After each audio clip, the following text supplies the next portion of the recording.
welcome back to spiritmusicmeetups.org. Mike Burris here. Just one of your teachers. I'm hoping down in the comments section you guys teach one another, even send links on really good videos that explain this stuff. Be careful. There's a censor that moderates the comments, so don't do crazy things out there. Be loving to one another. Look at the blog etiquette on the website. On the top of every page there's a blog etiquette. Anyway, we're in the page called Diddle Rudiments. Now, diddles are not the same as doubles. I would think they would be, because it's just relative. In doubles, double-stroke rolls, for instance, it's usually your 1 E and a. That's a countable note, 1 E and a, 16th notes.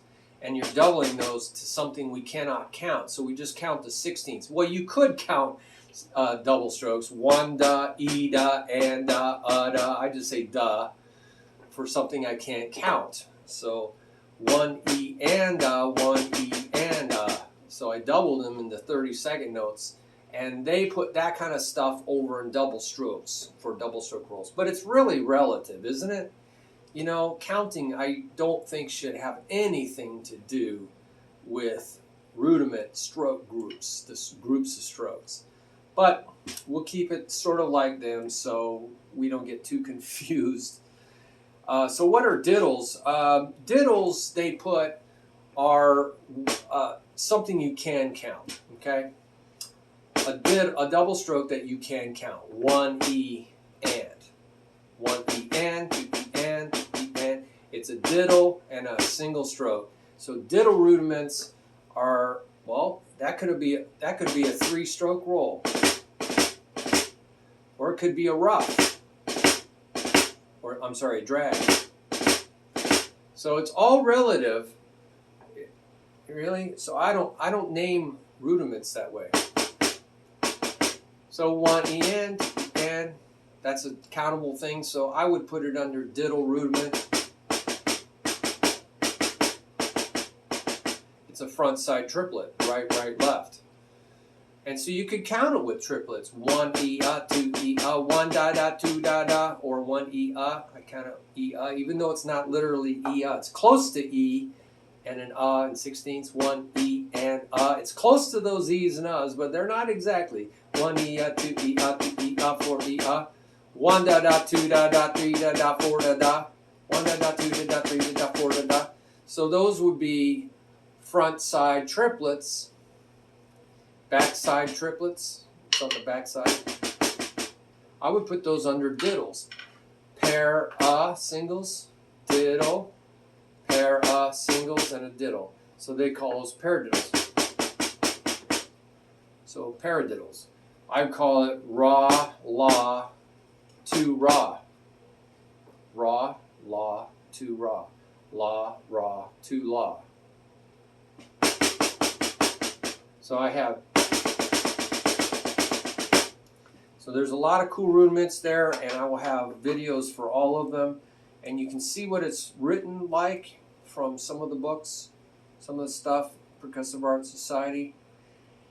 So let's talk about open texture versus closed texture.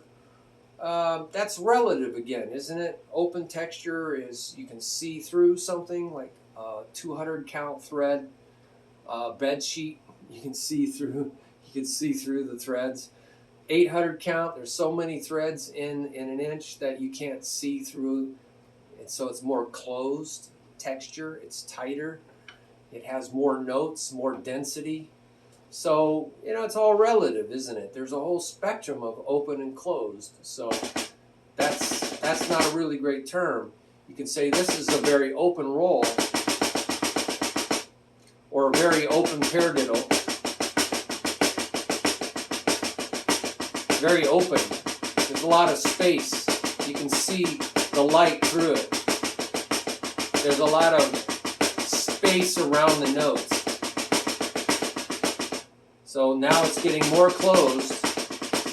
There's less space as I play a denser not super fast on Paradiddles, but there's guys that can go twice as fast. I love to know how you do it. Write that down in the comments. How do you do really, really fast Paradiddles? I was faster when I was younger. I can play really fast doubles. Maybe the problem is transitioning from the singles to the doubles. Maybe the problem is I'm not fast enough on the singles. That's probably what it is, because I can do doubles really quick. You know, so there's probably some transition problem. But that's called closed when you can't see very much light. And the buzz roll is very closed. And so that's what closed texture is all about. So what about ruffs? You know, a single stroke ruff, a 3-stroke. Well, if you expand that, 1, 2, 3, those are just single strokes. So it'll be under single stroke rudiments. Right? Those are single stroke rudiments, so I would put them over the single stroke rudiments. But you know, you could do, now that's a drag.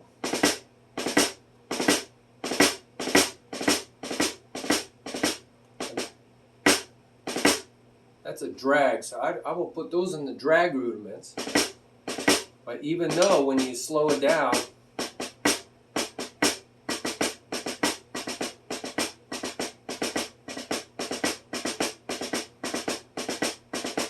it's no longer one of these, it's more open, it's more countable, 1 EN, 2 EN, 2 EN, 4 EN, 1 EN, 2 EN, 2 EN, 4 EN. So I would put those right here in the Diddle Rudiments. That makes sense?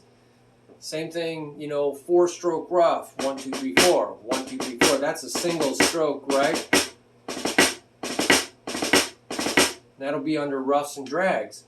But you could do another version of a 4-stroke ruff. It would be like right, right, left. See, we went in on the left. So how about left, right, right, left? Left, right, right, left.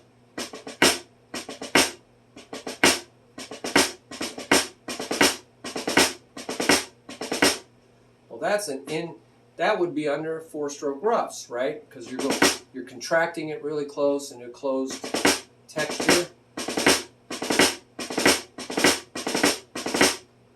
But slow it down and make it more countable. 1 E and a, 1 E and a, 1 E and a, 2 E and a, 1 E and a, 2 E and a, 1 to the and. Now counting it triplets. 1 to the and, 2 to the and, 3 to the and, 4 to the and, 1 to the and, 2 to the and, 3 to the and, 4 to the and. Counting with 16th note, triplet, and 8th. 1 to the 8th note. And now what we have is really a 4-stroke pattern, 1 to the and, but it's an inside peridot because the diddle is in the middle. And that.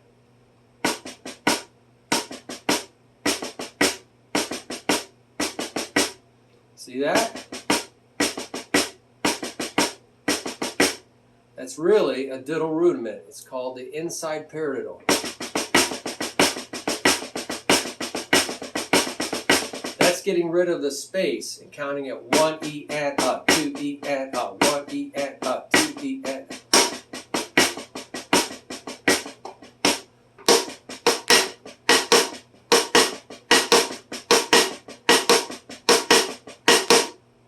Putting those accents on the out.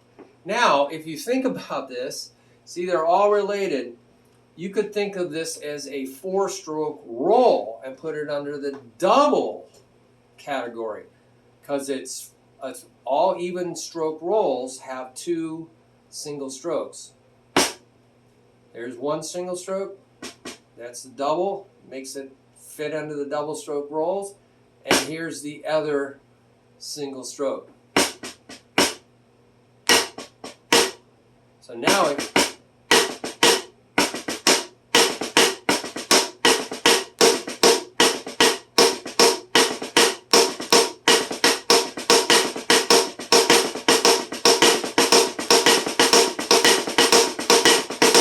I would put that under 4-stroke rolls. See how all these relate? And you can put that under your double-stroke category. So whether you expand or contract these things, you know, you get into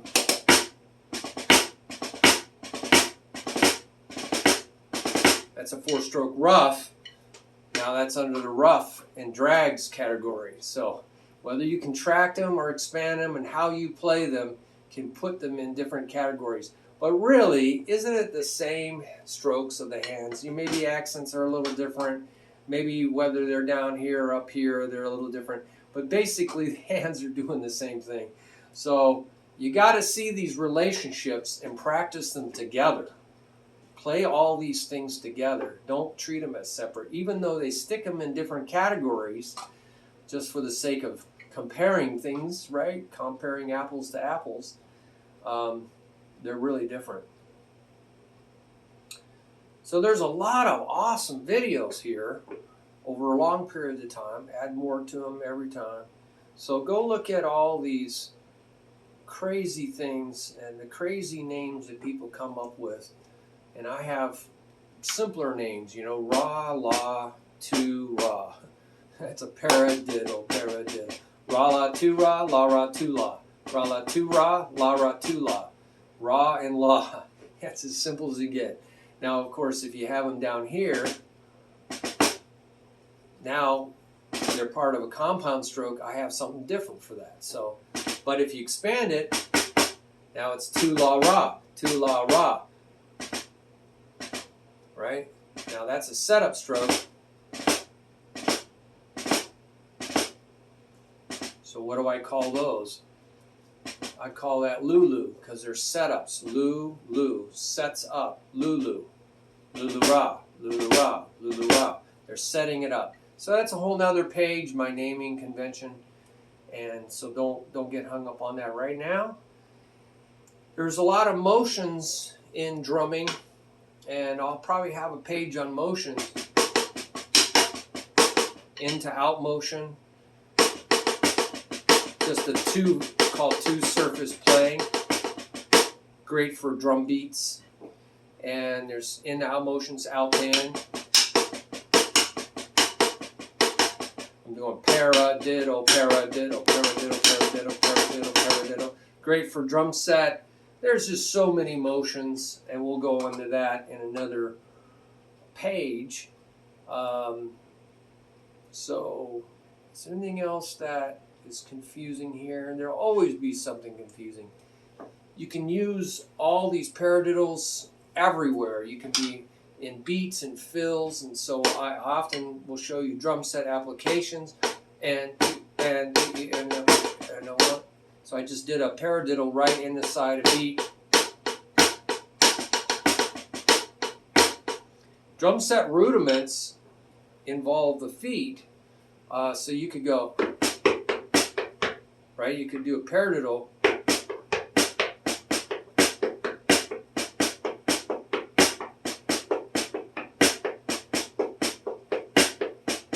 Between your hands and your feet while you keep steady time. Or you can match the right hand to the right foot. That's the most intuitive and the easiest. It's harder to play steady time.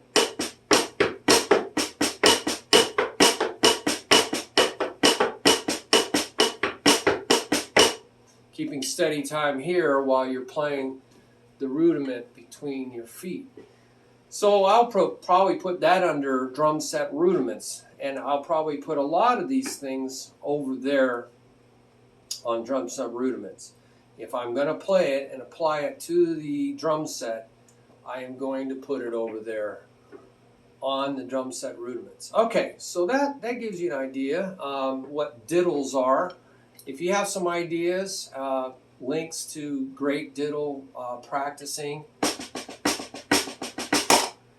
helping solve some of these technical problems, helping other people. That's what it's about, teaching one another. There's a page called Teach One Another. Do that down in the comments section, also on the website comments. God bless you, and carry on, my wayward friend. No, don't be wayward. That's carry on my way, wayward, whatever that song is, Kansas, I think. Carry on. Played that song so many times. I'm concentrating on the drum part. I don't memorize the words. But anyway, don't be wayward. Don't be wayward.